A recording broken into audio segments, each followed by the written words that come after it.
Oi, gente. Pois é, essa notícia ajuda a desmontar essa narrativa liberal do governo Bolsonaro, porque com a alíquota de 12%, a tributação final será a maior do mundo. Na verdade, como vocês vão ver pela reportagem, não é, no UOL, mas a fonte é o Estadão. Na verdade, o que essa tributação acaba revelando é que a nossa tributação sobre consumos, coisa que a gente já sabe aqui, eu já conversei com o Eduardo Fagnani, que é uma conversa com um especialista brilhante em tributação. Sugiro que vocês assistam a minha conversa com o Eduardo Fagnani, se quiserem se aprofundar no tema, está na seção de diálogos. Mas basicamente a tributação brasileira sobre o consumo ela é altíssima, né? E como a proposta do governo na verdade simplifica, mas não modifica tanto a estrutura tributária brasileira em muitos sentidos, na verdade o que ela faz é revelar essa dimensão absurda da nossa tributação. Inclusive nesse vídeo, depois que eu trouxer os dados da reportagem, que é bem curtinha, eu vou discutir o fato de que os impostos e como nós organizamos a tributação, ela acaba revelando as prioridades e também, de certa forma, nossos valores e a correlação de forças existente na sociedade. Um conceito de Estado que eu gosto muito, do Nico Poulantzas, ele diz que o Estado é o resultado, a condensação da correlação de forças existente na sociedade. Eu acrescentaria a definição dele a ideia de que essa condensação ela tem uma dimensão cultural e histórica. De certa forma, está incluso no conceito dele também, só que isso não está explícito no conceito. Você precisa compreender, né, e estudar. E a definição clássica não explicita isso com total clareza. Né? Mas vamos lá para a tal da alíquota. Né? Com alíquota de 12%. Né? A alíquota de 12% proposta pelo ministro da Economia, Paulo Guedes, para o novo imposto federal que pretende substituir o PIS/COFINS pode fazer com que a tributação final sobre o consumo no Brasil seja a maior do mundo.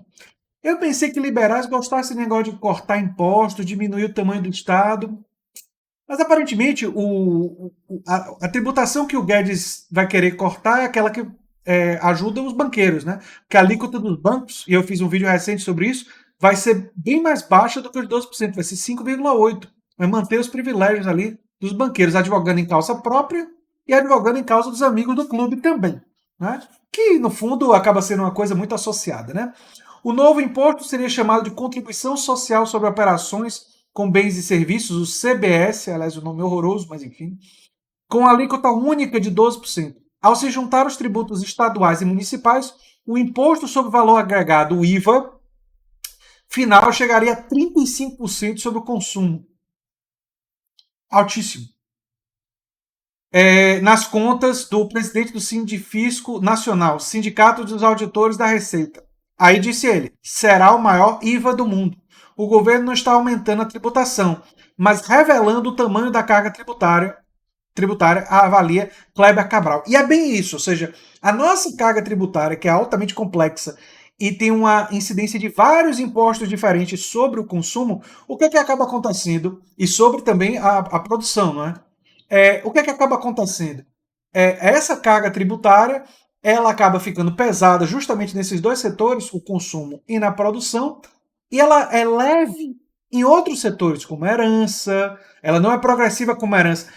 Só um parêntese em herança, a nossa taxa tributária federal máxima para herança é 8%, o que para uma família de classe média pode ser pesado. Mas nos países desenvolvidos, a maioria deles cobra na classe média, equivalente à classe média nossa aqui, alguma coisa em torno de 3 a 5%. Mas sabe quanto é que eles cobram, a maioria dos desenvolvidos, nos super ricos? Estados Unidos é 38, pouco. Canadá, os países da Europa Ocidental, a maioria cobram 40%. Alguns chegam a cobrar 42%. A Inglaterra teve uma época, não sei se ainda está assim, que cobrava quase 50% da herança dos super ricos. Quanto é que os super ricos pagam aqui no Brasil? Gente que tem herança de mais de 100 milhões de reais, 8%. Quem tem 150, de 500 milhões de reais, 8%. O mesmo 8% que a classe média paga. E a classe média tendo que pagar advogado e tudo mais, né? Enfim. E esse pessoal, os mais ricos, eles já têm equipe de advogados. Eles já fazem convênios e tal. A classe média, a classe trabalhadora fica com o problema aí da situação. Mas vamos seguir, né? Especialista em tributação do Instituto Nacional de Pesquisas Aplicadas, o IPEA, uma instituição, inclusive, que eu respeito, o economista Rodrigo Orair, não conheço esse economista, mas enfim, calcula que a alíquota de 12% na CBS levaria o IVA total a 29%, com 15% de imposto estadual e 2% de municipal. Esse seria o maior patamar do IVA do mundo, segundo os dados da Organização para a Cooperação e Desenvolvimento Econômico, a OCDE, de 2018, os mais recentes. A maior alíquota hoje é de 27% cobrado pela Hungria. Noruega, Dinamarca e Suécia têm alíquotas de 25%. Nas propostas que já tramitam na Câmara e no Senado, o IVA final teria uma alíquota de 25%. Aí você fica pensando assim, o IVA é um imposto de valor agregado que acaba incidindo muito no consumo, não é? E agora eu vou até. E as informações são do jornal Folha do Estado de São Paulo. Eu vou até me ampliar aqui e ficar em tela toda, não é? Vou aqui para a tela toda e falar com vocês sobre essa reportagem. Olha só a mágica aqui do programa. Eu vou para a tela toda. Olha só, cheguei. Pois é, gente. E eu queria falar um pouco sobre o IVA, Imposto de Valor Agregado, por um outro motivo. A tributação nos Estados Unidos no consumo ela é tão baixa, que o Andrew Yang conseguiu desenvolver um modelo para financiar é, todo, integralmente $1.000 de renda universal de cidadania para todos os cidadãos americanos. E o modelo dele é super funcional. Simplesmente criando uma nova tributação sobre valor agregado, criando um IVA para os Estados Unidos novo, que incidiria sobre empresas como a Amazon, Google e todas essas grandes empresas do ramo de internet, tecnologia e tudo mais. Ele criaria um imposto que incidiria mais ou menos sobre os produtos de todas elas, de valor agregado, em geral na produção industrial e no consumo. Ele é regressivo, então não é dos melhores, porque iria encarecer os produtos e por isso prejudicaria mais a classe trabalhadora e tal. Esse é um dos motivos que eu não gosto muito desse modelo de financiamento do Andrew Yang. Mas um imposto modesto do IVA nos Estados Unidos, sobre tudo que é produzido, né, e que impactaria o consumo, seria capaz de financiar um programa de $1 trilhão por ano, o que seria suficiente para pagar $1.000 para todos adultos cidadãos americanos. Todo mundo que tem mais de 18 anos que seria pago $1.000. E aí ele tem uma conta que também tem economias em outros programas sociais e no final, essa conta inclusive foi largamente validada por especialistas da área, você conseguiria pagar uma renda mínima universal de cidadania só com esse tributo. Claro que incidiria sobre um monte de coisa, mas você faria isso. Só para vocês verem como a tributação sobre consumo lá nos Estados Unidos é baixa. Então, na tributação sobre consumo, você pode dizer que os Estados Unidos têm um caráter liberal.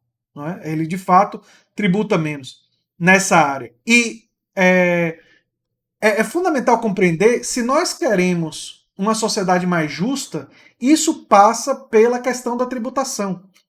Quando eu digo aqui no canal que eu defendo a tributação progressiva sobre a herança, progressiva sobre patrimônio, progressiva sobre renda, isso não é para ficar aumentando o imposto de todo mundo, mas na verdade para você aumentar os impostos sobre os super ricos e sobre as grandes corporações, por isso que eu defendo tributação no lucro das empresas um pouco maior, especialmente das grandes corporações. Então, você fazer uma tributação sobre o lucro e do lucro dos bancos, especialmente, que você tributasse aqueles que ganham muito, mas tributasse menos os que ganham menos, de certa forma incentivando pequenos e médios empreendimentos, isso tudo tem uma lógica.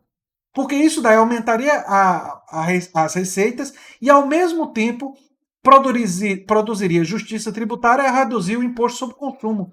E entender por que é importante reduzir o imposto sobre o consumo é fácil de entender.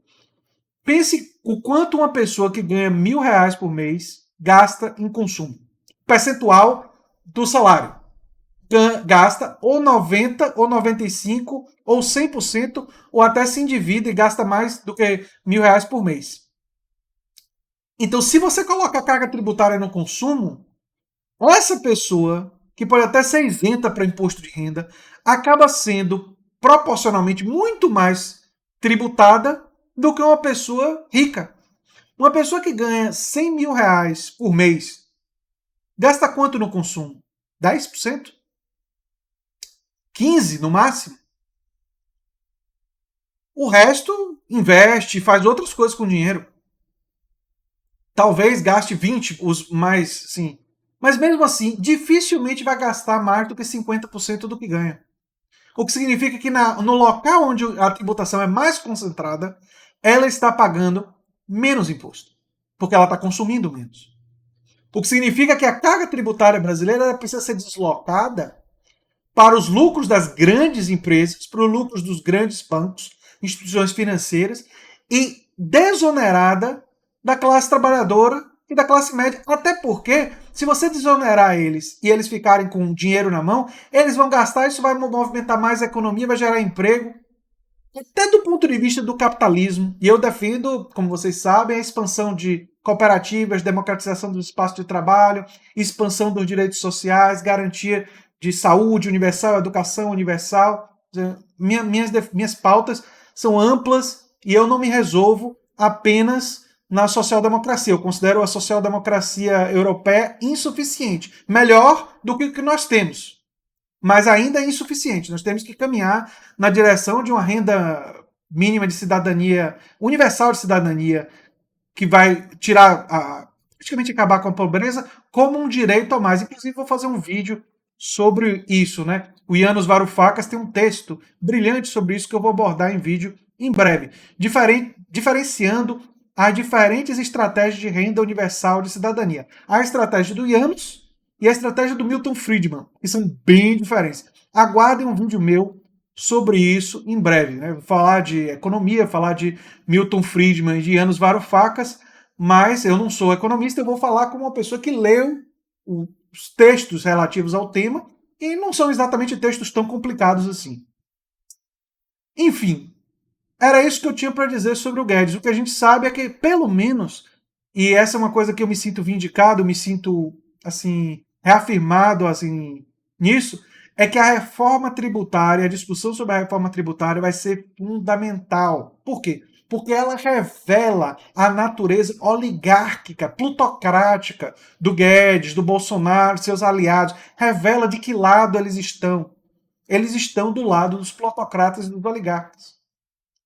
O Guedes, com o discurso sobre dividendos, foi o único momento que ele mostrou um pouco de autoconsciência. Ele disse, realmente, se eu não falar isso daqui, a aparência de estar do lado dos oligarcas vai ser tão grande que até mesmo gente que está desatenta pode perceber e complicar minha popularidade do governo. Então ele soltou aquela dos dividendos. Que eu nem sei se um congresso tão conservador como o nosso atual aprovaria. E provavelmente vai ser em alíquota única. E qual é o grande problema da alíquota única para os dividendos? Quem está ganhando um extra de R$ 1.000, R$ 2.000 vai pagar a alíquota única de 15%, você sabe sei lá quanto. Aí tem um cara que está pegando em dividendos R$ 2 milhões, vai pagar os mesmos 12% ou 15%. Essa alíquota dos dividendos ainda não foi divulgada, só para deixar claro, aqui eu estou especulando. O que é que seria correto? A alíquota do dividendo ser progressiva. Quem recebe mais de renda extra, paga mais. Quem recebe menos, paga menos, como é o imposto de renda.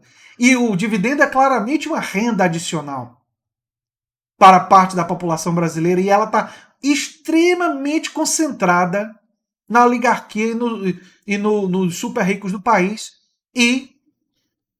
enfim, e naqueles que se beneficiam das suas conexões com as grandes corporações empresariais. É isso que eu tinha para dizer sobre esse assunto. Não tem muito mais o que falar não nesse vídeo, mas vai ter muito o que falar sobre esse tema. Esse é um tema que a gente vai abordar com bastante densidade aqui no canal. E olha, se não tiver muito view, eu não vou ligar. Eu preferia que tivesse muito view, mas enfim. Eu acho que o tema é importante o suficiente para ficar fazendo vídeo sobre isso. Eu não vou falar só disso, vou falar de outros assuntos também. Mas olha, eu vou falar muito sobre isso porque eu considero muito importante. E se vocês quiserem ajudar que esse tipo de vídeo tenha mais views, divulguem, compartilhem, rede social, WhatsApp, Facebook, tudo quanto é lugar. porque aí vocês vão estar ajudando a gente a fazer um pouco dessa educação sobre a tributação brasileira. Recomendem a minha conversa com o Eduardo Fagnani, que, aqui entre nós, a minha admiração pelo Eduardo Fagnani depois da conversa foi muito grande, porque ele além de conhecimento, é uma pessoa extremamente gentil e muito capacitada, assim como a Denise Lobato Gentil, que o nome confere, na análise dela sobre Previdência. Então, enfim, explore um pouco as playlists aí do canal, porque tem muita coisa boa no material antigo, né, do que ficou. É isso aí, gente. Vou fazer mais vídeos sobre isso, viu? Não estou satisfeito só com esse, não. Um abração e até o próximo vídeo. Eu sou André Teixeira Jacobina, você está na Nova Máquina do Tempo, e se você gosta, você já sabe o que fazer. Um abração.